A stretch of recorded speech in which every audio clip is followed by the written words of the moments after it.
Now,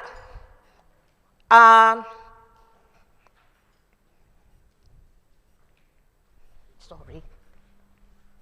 No. Okay.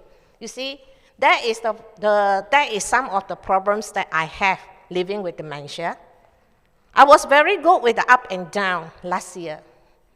And at the beginning of last year, I was still able to do the up and down. But now this up and down doesn't mean anything to me. I don't know which one is up and which one is down. And my left and right is gone long time ago. So when you go out with me, you have to use your hand. Don't ask me to turn left. I might not turn left. I will turn right or I go straight. Because direction is an issue for me. I cannot handle that. Now, this is the list of things, and on top of that, just now what Sumi have mentioned about my involvement in accreditation.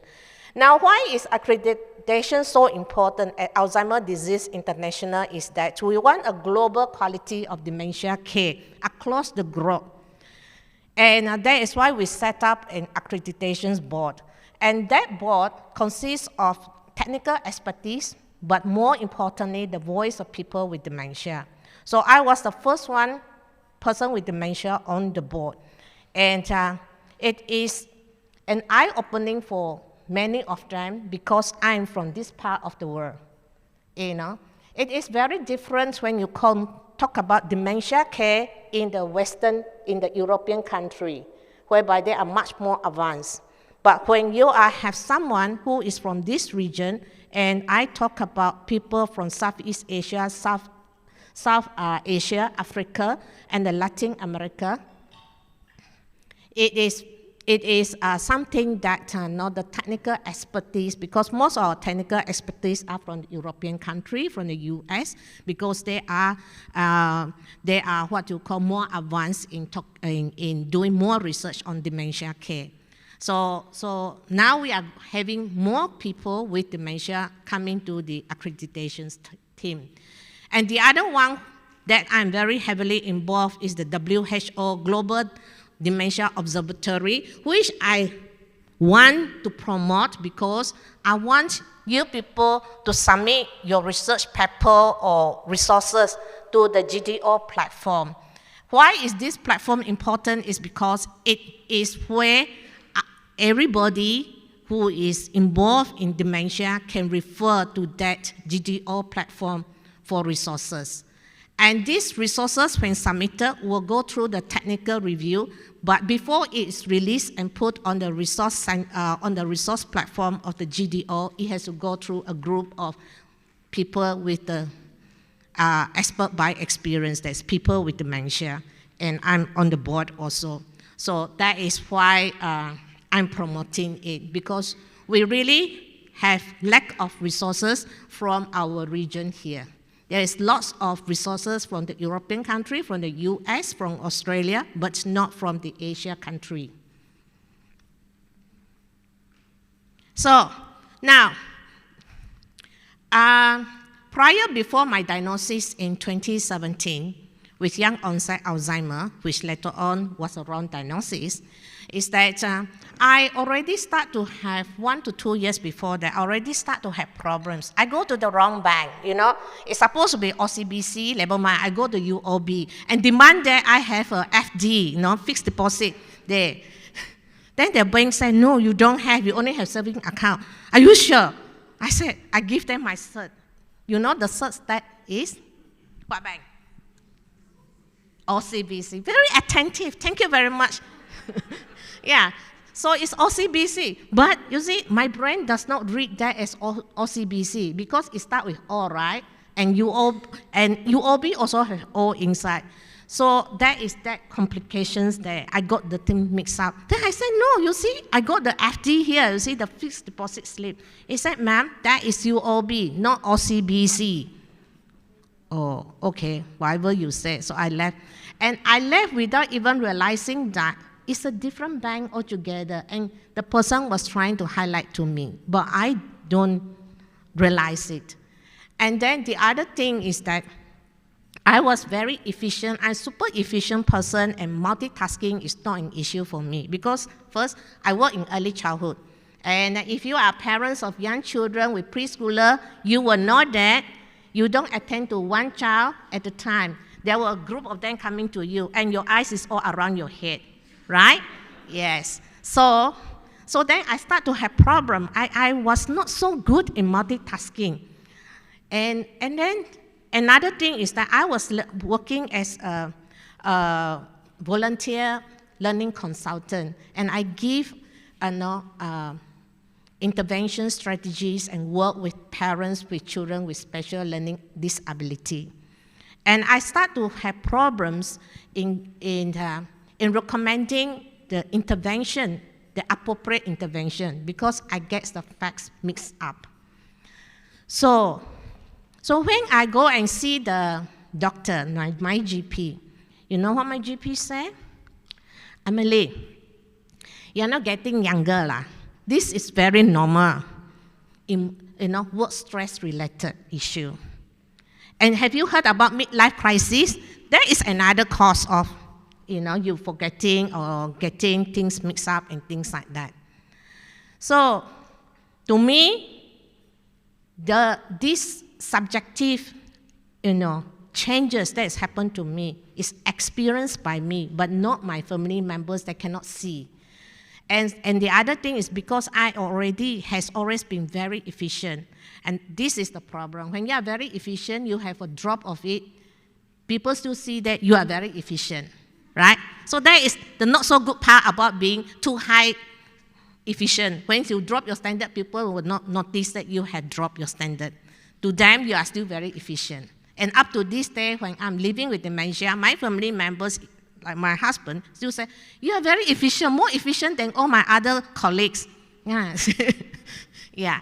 But then it was in 2017 when suddenly one morning I get up as usual, want to prepare breakfast for my family. I suddenly don't know how to make French toast. It's so simple. All I know is I need a loaf of bread. And that was my first episode where my brain goes blank. It's just like maybe your computer got a virus attack. There was nothing to be retrieved. I tried so hard to find how to make, but there is nothing at all. It was the most scary experience that I have. Even more scary than when I was diagnosed with meningitis at the emergency room, whereby I almost lost my life when I was aged 30 years old.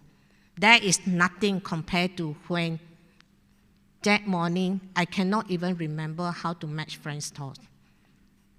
And I had this board at the kitchen. It was said, morning breakfast serving is what? I wrote there, French toast with caramelized banana, my family's favorite. When my elder daughter woke up and wanted to get ready to eat breakfast, she said, Mom, caramelized banana French toast become toast with peanut butter and kaya. I said, Mom, is it because you wake up late? I said, no. I wake up like usual, very early. My morning is very early. I wake up at 4:30. So she said, what happened? I said, I don't know. Very strangely, I don't know how to make French toast. At that point, when I was talking to her, my brain was still in a state of confusion. I have not very clear idea of how to make French toast. And that is after, I think, maybe 15 minutes after that episode of when I don't know how to make French toast. It's my first time to see the eyes, the big eyes, and the shock on my daughter's face. She was then first-year medical student with Duke and US. And she told me, Mom, this is serious. We will need to get you to see a neurologist. Because my professor just shared with me that if there is someone in your family who suddenly not able to cook a dish that she or he had been cooking all his lifetime is not something to be taken as nothing. So that is how my diagnosis journey started. If it's to another family, it will not have kickstart. And so it's a blessing that my daughter was a medical student. So when my journey started, it was very sad. Why? Not because that I have a diagnosis of dementia, but more importantly is because what I experienced along the journey of diagnosis is very different from meningitis that I have, endometriosis, and Graves' disease that I have in my early 30s. When I have meningitis, endometriosis, and Graves' disease, my doctor sit down and have a discussion with me and tell me and provide me the information of what the condition is, what am I expecting, what are the treatment options. And like for example, meningitis, I will start to have some cognitive issue. There will be some degree of cognitive issue while you are recovering from meningitis. With endometriosis, because it was a very severe stage, I had to have a BSO, and the doctor asked me, are you okay? Do you still want to have any more children? Are you fine with 2 girls? There was this shared decision making between me, my doctor, and my husband. Of course, then my children were too small. They were 3 and 5. They will not be able to participate in the shared decision. But when in 2019, when I was diagnosed with dementia, this was not provided. There was no information other than the doctor tell my family members and me, I'm sorry, Chi, your mom has young onset Alzheimer. That's it. Ciao. See you in a few months' time to come back for follow-up. It robbed me of 2 hopes. First hope is that it was a diagnosis of dementia, a young onset, and it's terminal, and it's progressive. It changes my life from that day. I have so much plan for what I want to do, and that hope was taken away with that diagnosis. Second hope was not given to me because there was no resources, there was nothing for me to how I'm going to move on with my life living with dementia. So there is no hope of living well, of living with in a controlled, manageable manner. So all of you here, when you deliver a diagnosis of dementia or you work with someone with dementia, always give hope. That is what keeps us going. Without hope, I won't be here also. Now, that is the question. Where is patient empowerment when it comes to dementia? Why? When someone is diagnosed with cancer or endometriosis or anything, there is resources, there is decision-making together, there is telling someone what is it all about. But when coming to dementia, suddenly all this is not there. Why? And yet, dementia is just like cancer. It's lifelong till you die, and it's progressive. And the worst part is there is no cure at the moment.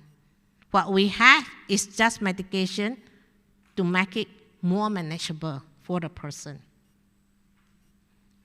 Don't we deserve that resources, that opportunity to participate in the dementia care that concerns us?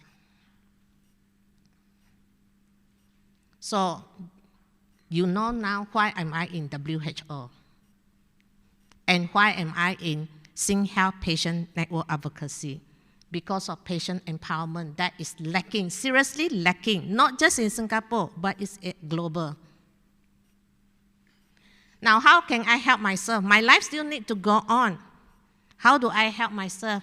This is the acronym I've come up with for myself. Love.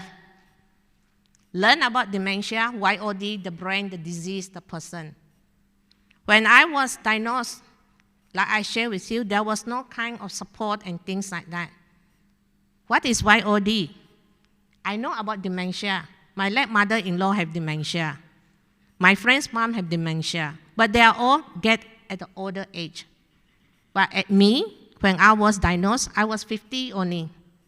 I was actually received an offer from Ministry of Education to become a visiting consultant to work with school on a mainstream inclusive education. I have to turn it down because I cannot help myself. How do I help other people? So then I go out of Singapore to find where are the support for YOD, the UK YOD support group. And then I found that it's not good enough. I don't just want support. I want to know about dementia, about young onset. So I signed up for the MOOC course offered by University of Tasmania, Weakening Dementia resource. Please check it out. And if you don't know, please check it out because it is a very good one, you know. So they have this, the brain, the disease, and the person. And since then, I have brought and put it into a mass module in the Voices for Hope program. Because for the person living with dementia, we need to know how our brains are affected, impacted by the disease. What can we do so that we can help ourselves? It's not good enough to provide dementia educations to care partners. Because that is to care partner. What care partner experience is different thing. Their needs is different from the person who actually live with dementia. But unfortunately, all the support is only catered to care partners, but not to the person. The person needs it. Just like if someone was diagnosed with dementia, diagnosed with cancer or stroke, they are provided with the support. Why not for a person with dementia? Second, observe, learn, and adapt, and adjust. I watched numerous videos. I have Zoom sessions with a lot of people living with dementia to find out from them how do they live to the best they can each day. While we always said that living well with dementia, it's very hard to live well with dementia, I can tell you that. So I always said that live to the best that I can, not live well with dementia. Well is based on your standard, not my standard. How can I be living well with dementia if I woke up and suddenly I found that I cannot remember how to make certain things? How to live well? But living to the best that I can, that is possible. Validate my feeling. And that is another thing. Validations of the feeling of people living with dementia, of your patient, of the people that you care for, is very important. Our feeling is the one thing that stays with us. We might not remember who you are, but definitely we remember how you treat us. And how, when I tell you my concern, my problem, you take it seriously. We might not have the right words to describe the thing, but whatever that we share with you, that is how we feel. And that should be the main thing in your history taking. Effort and celebrate. I celebrate every milestone that I have. So later on, I'm going to share with you. You can scan it, the QR code to my Facebook, Living with Mild Cognitive Impairment and YOD. I share everything. I celebrate every milestone. I know how to cook a dish. I post it very, on the Facebook as a celebration. So that it comes back, it reminds me of the good things that I can do. So when I feel down, I have the Facebook to remind me. So my Facebook is my good buddy. Empower myself with knowledge and skill. No one is born as an advocate. To be an advocate, to advocate for change, it's not enough stand up here and share your stories and narrative. It has to be supported by evidence-based, by facts, by data. And we need that skill. And that is, I spent the first few years to be where I am today at the global platform, regional, national, and local. For people to take me seriously, for people to start to notice that, okay, yes, this is Emily, and she has something good to say, and we can learn something from it, and please have her in the conference or whatever webinars. Now, why our voice matters? Because we are the dementia expert by experience. You are the technical expert from your professional training. But we are the expert because we are living with it every day, 24/7.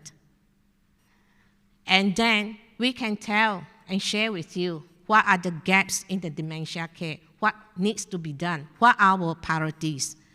And the same thing with research, medical research for dementia. Involve us so that we can share with you what is needed to be, to be researched. For example, cognitive rehabilitation, that focus on maintaining the functional aspect of life, of everyday living, is so important.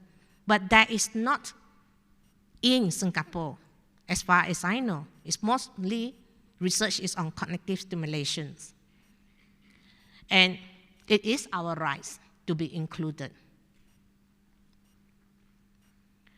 Now, there is this tension of between the autonomy and protection.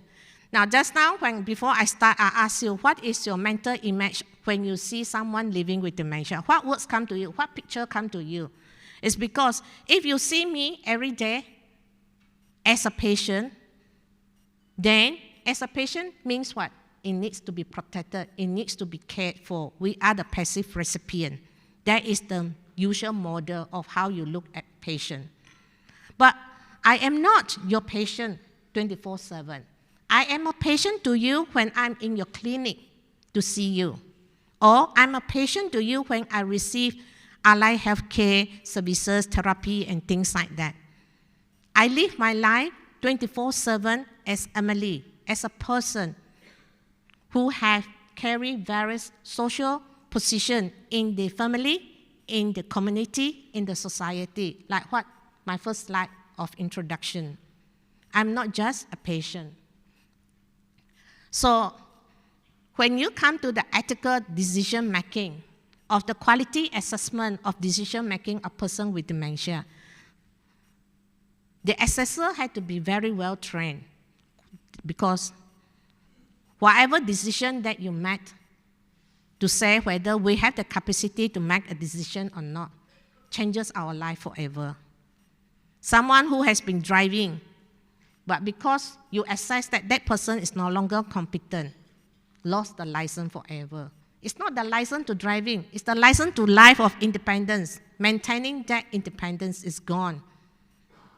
And when you say that you give this assessment that this person diagnosed with young onset dementia no longer can work, have the capacity to work, it's not just losing a job.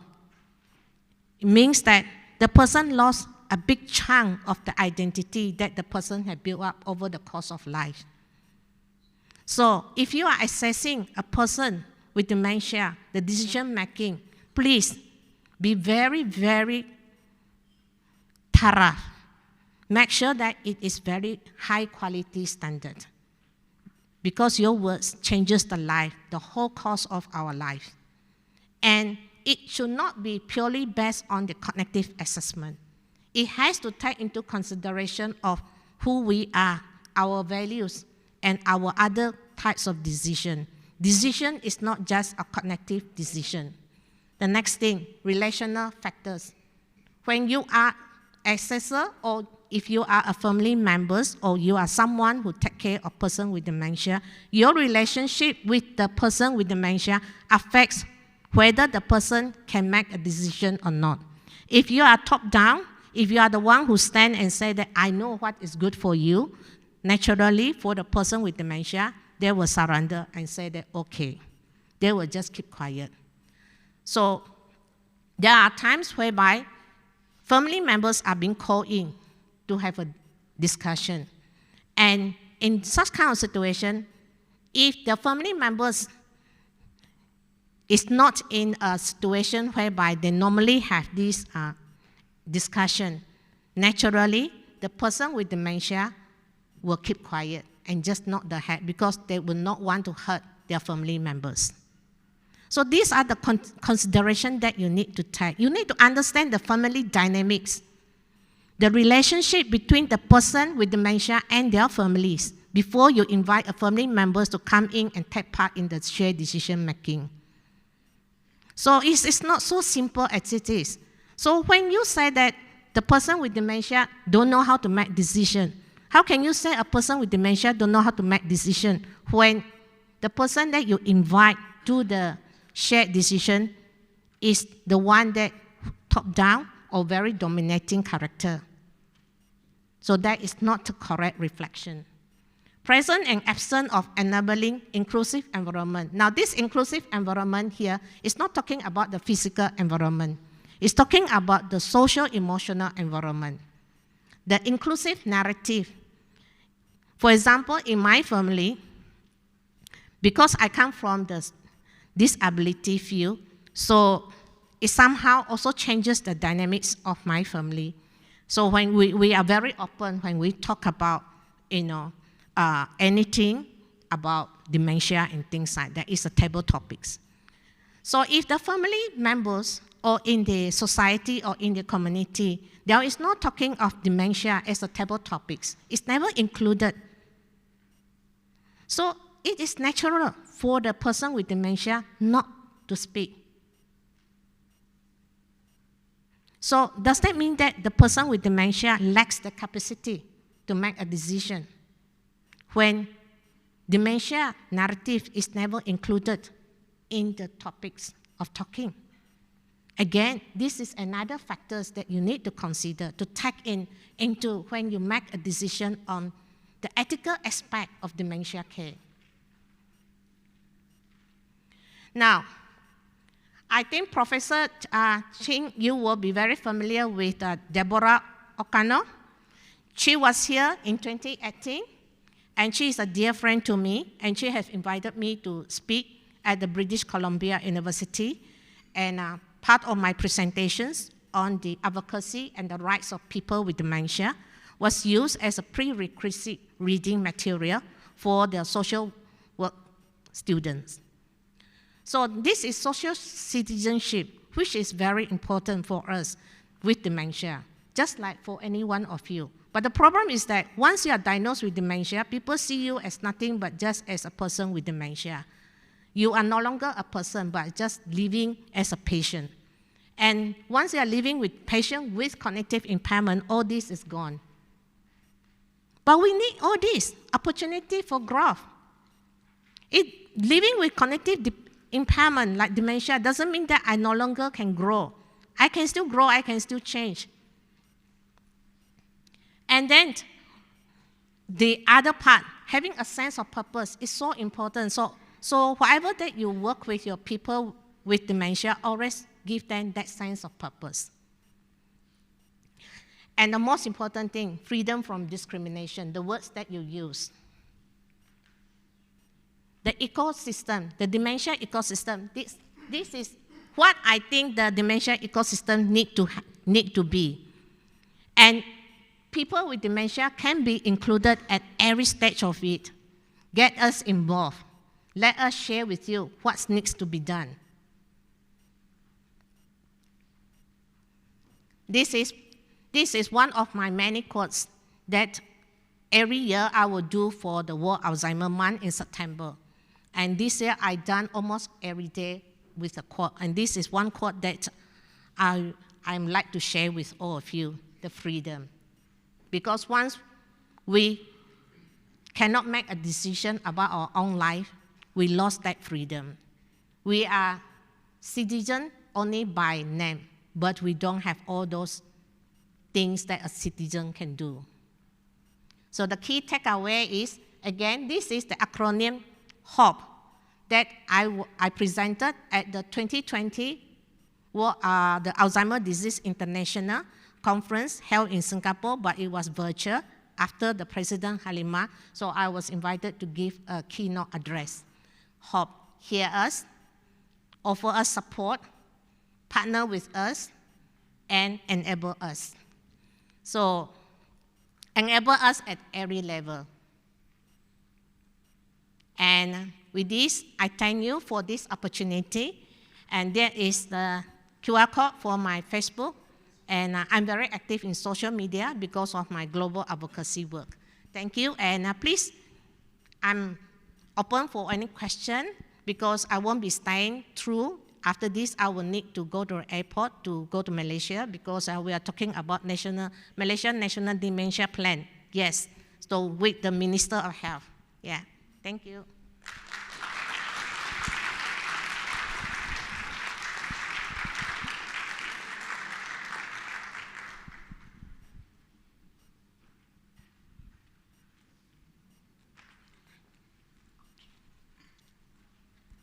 So worried that I took over. No, you did fantastic. That was excellent. Thank you very much, Emily. So Emily can't join us for the panel because, as she mentioned, she's jet-setting off. So please, we do welcome questions, and Emily's very happy to take them. You can ask me anything, okay? Don't be shy. The mic stand is there. If you don't, I will come down and grab you and ask. Because it should not be just me talking. The shared partnership has to be from you also. So you ask me questions.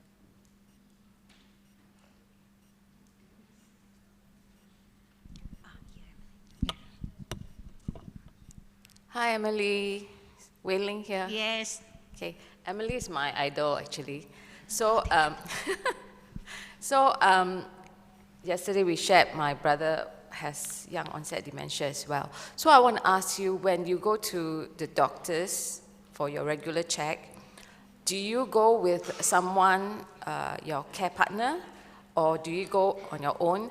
And how is the interaction with the doctor? And I know you shared a little bit on, what in the initial diagnosis, but how about the subsequent diagnosis?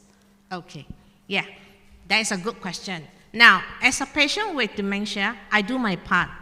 That is also because I got 2 doctors, medical doctors at home, will tell me, what are you supposed to do for history taking? So I come with very detailed, I record everything.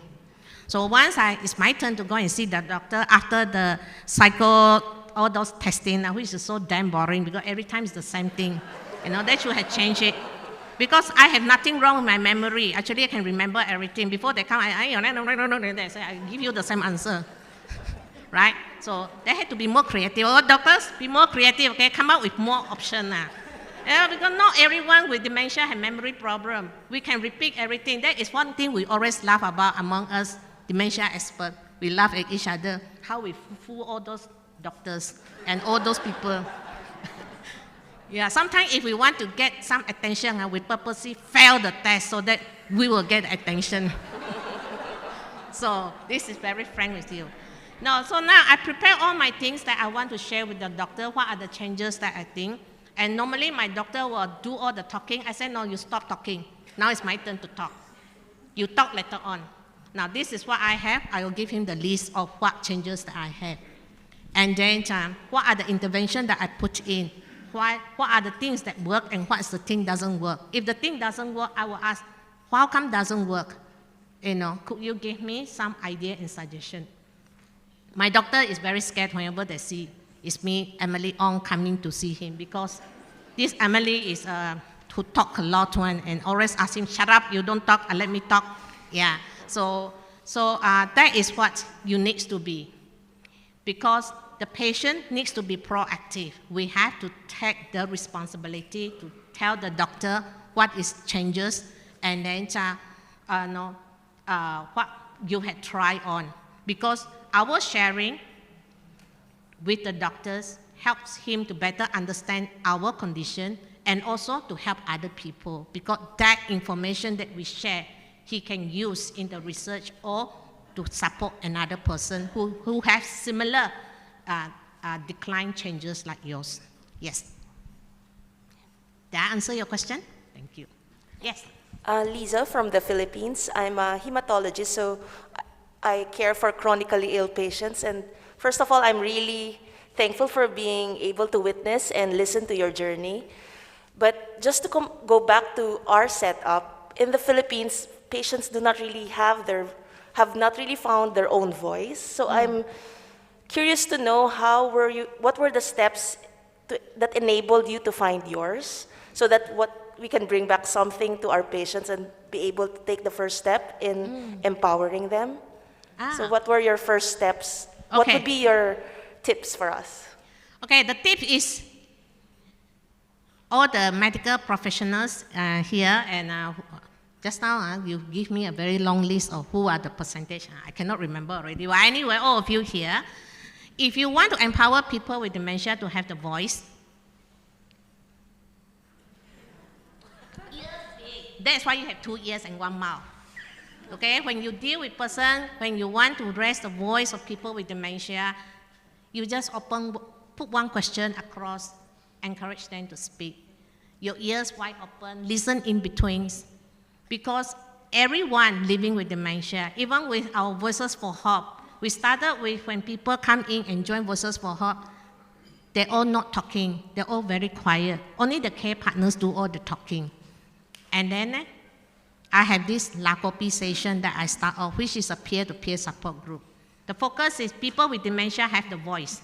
Care partner, you sit beside to help to lock in only technical expertise needed. But the voice is person with dementia. So if the care partner talk too much, I will just say, zip, zip. Only the voice of person with dementia. So why is it important is that the person with dementia will only speak if he or she feels what he or she said is heard and is taken into consideration. That is very important. And then when you have a conversation with the person, avoid using words that make the person feel incompetent. Because society deems person with dementia take a backstage. Seen but not heard, or sometimes even not seen, okay? Tuck away. Yeah. So that is one thing. Like for example, in Indonesia, we have the first one, Pak William, as the first advocate to step up. They also don't have, but now they have one. So Philippines, if you need, you just let me know. Okay, I'm all the way go out to promoting for the voice of people with dementia. Latin America, I'm also involved. Everywhere I'm involved. That's why I'm sitting on the board of the Alzheimer Disease International. This is the tag, and this one to represent Dementia Singapore.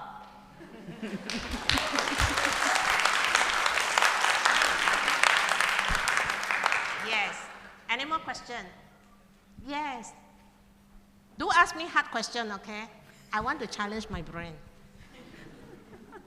I'm not a medical person. Okay. So listening to you, I don't think you have dementia. Because you can remember, so many things and so on. So my question is that I understand as a non-medical person that dementia actually progresses, right? But I want to know from your own experience, how can you slow down or even reverse dementia? Based on your own experience, because I think that you don't have it. I don't know how many years you have had this, but it doesn't look like you have got, your dementia seems to have progressed. You have 5 years. Wow. Yes. Maybe from your own experience, is there any way to slow it down or to stop it? Sorry. Yeah. Thanks for the good question. That is why I said I want difficult question because it challenged my mind. So that is one thing. I always read medical journals, and that is my morning newspaper, reading research paper. Not that I can remember all of it, it's very difficult, but it's good exercise for me. So that is to keep your brains active. And thanks for saying that I doesn't look like dementia. I'm very happy. That means that I managed to maintain my functioning, that I don't look like person who struggle. Actually, from start, I never had memory problem. And as you know, dementia have 2 types. One is memory related, and one is not memory related. Mine is not memory related, it's related with executive functioning. and with the language. And you might say that, language? She is talking so well.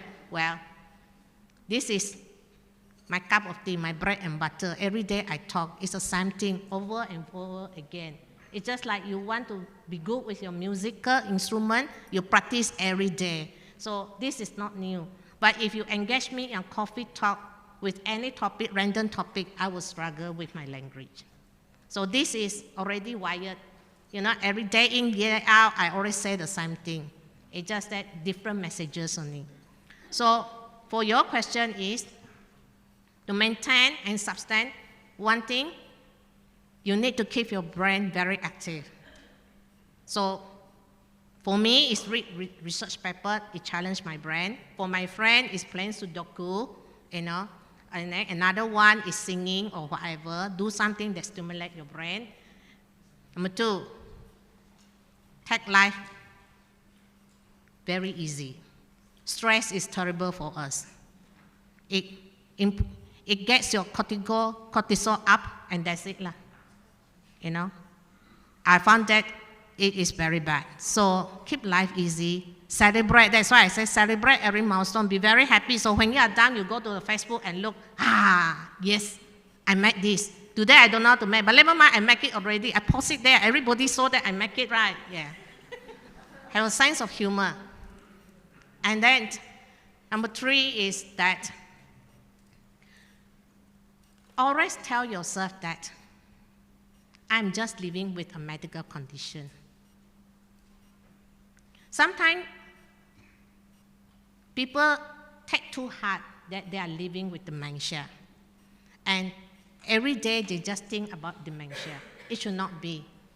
Dementia, it should be treated just like any other medical health condition. It should not be one and everything about your life. You still have so much more to live on. So there are things that I don't know how to do. Fine, that's okay. I still have other things that I can do. And last time I don't know how to make bread, but during the COVID, the lockdown, I cannot do any advocacy. My girl signed me up for the IG Live bread making with this bread ahead, something like that from London. Now I know how to make bread, you see? Growth, changes.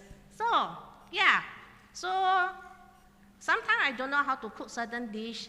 Never mind, I learned another new dish to compensate for whatever dish that I've forgotten how to make. I hope I answered your question. Morning, I'm Eunice from Tan Tock Seng. Thanks for the very powerful talk. I have 2 questions. So One question first, huh? Okay, so the first question is, maybe a bit sensitive, but what is the thing that you fear most about the future living with dementia? Yeah. Okay. The most difficult one is because I have young onset, I'm very worried that whether it's genetic. If genetic, then my 2 girls how? Yes, that is the most painful one because we never done genetic tests. So I don't know is it genetic or what. And I won't know about my biological father because I was given away. So there is no tracing of my biological father. My mother is no dementia, that's for sure. She remembers everything. Sometimes she say that, I don't know why you get dementia, you know. I don't get dementia, why you get dementia? I'm in the 80s. And I said, good that you don't have dementia. I get dementia, you don't get dementia, so you can still remember your story. Yeah. So for my second question, I mean, it sounds like your family is like really supportive and they are there to help enable you in your role. Because I'm a doctor, and sometimes we see these elderly people, their caregivers or the care partners, their family members come with them to the appointments, and it's a form of love, but the way that they interact with their elderly parent or whatever is usually in a, like you said, a top-down approach. So how do you think we as doctors can help, you know, these family members see that the way that they should treat, you know, their loved one should change? Because sometimes these are things that are cultural, you know. Yes. Yeah, it's part of their way of expressing their love. Yeah, and a sub question also is, have you had difficulties actually advocating for yourself in your family at times? Were there times that your daughters, I mean, you know, the fact that they were doctors, they know about dementia, did they ever try to restrict you or, you know, tell you to hold back when actually you wanted to still do things on your own? Okay, very good question. Now, first question, I want to answer you with giving you an example.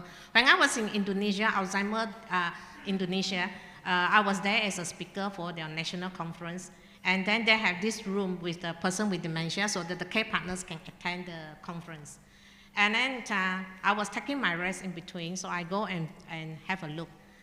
And there was this what you call the therapist working with them to keep them engaged. And there is this person, there are two mother, the elderly mother who is living with dementia. And then they were trying to do bingo game and coloring with them. But then the people with dementia is not engaged at all with that. So basically they are holding their hand, do the coloring. I don't know why they need to do that, hold their hand. The therapist is doing the coloring, certainly not the person with dementia. Yeah, so when the family members come and sit down with me, they say, Emily, that is my mom.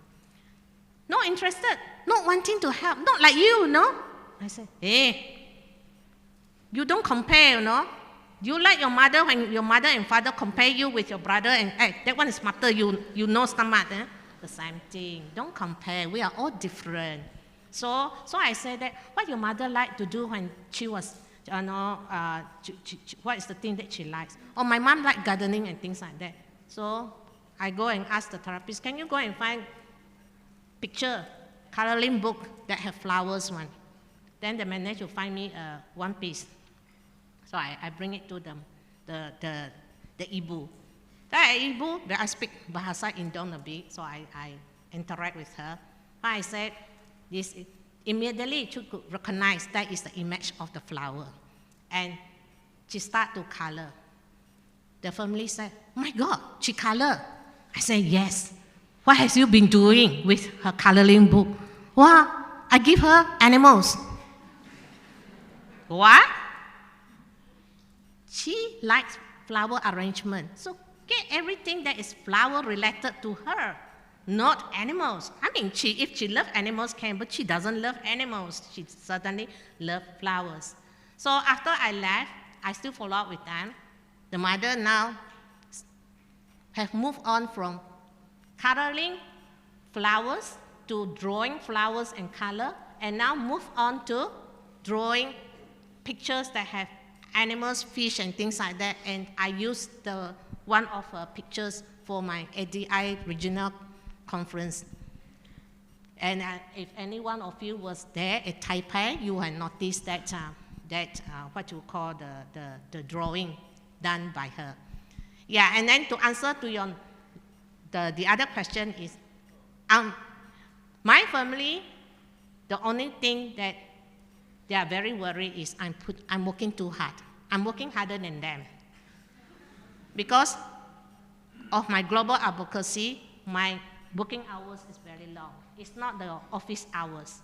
My office hour extended because I need to cater to US, London, and the European country. So that is the only thing that they are very worried. Yeah.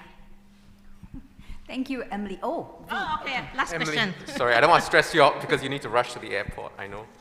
But I wanted to ask, and first I want to thank you, Emily, because you've really sort of solidified for me what possibilities there are for people with dementia.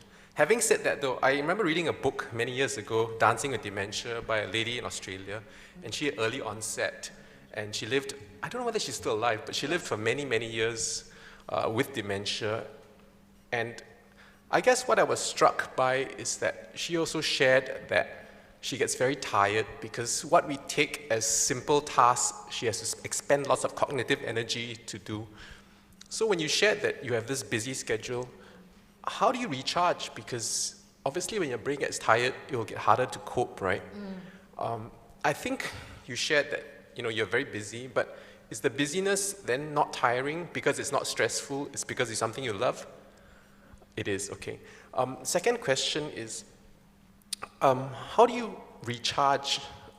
Because I'm sure that you must have times when you feel so tired and it doesn't, you're like pushing against a brick wall in many cases.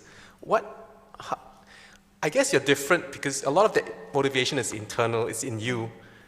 But I work with lots of older people with dementia, and I have friends with dementia, and they just give up. So what can you suggest for me that I would try to motivate them? Is it spirituality? Is it something that they need to dig from within? Is it the family? Please share. Yeah. Okay. Now, the person that you speak about is what's her name? I also forgot. Yeah, Christine Bryden. Now, Christine Bryden is live and kicking, and she's a dear friend of mine. And when you talk about how to say that word? Spirituality. Okay, whatever that word is. Okay, yeah, is that when coming to people with dementia, when we talk about it, it's not related to religion. It's related to the internal peace that we have. So for us is that when you ask me, am I tired? Yes, I'm very tired. I'm very tired at the end of the day. And then what is worse is that I have problems with my sleep. I cannot fall asleep and stay asleep. So I wake up every 1 to 2 hours. So what keeps me going? Because I want to see change. While I still cognitively able to do so, to help to change. And not just change, systematic change. That is why I'm working so hard to improve my advocacy skill so that people will take me seriously. And then, what keeps me going? When I have audience like you who are interested to listen from people with dementia and ask questions, and then you do something about it, that is just like fire in my belly. Okay? Thank you. I need to go. I would love to take more questions.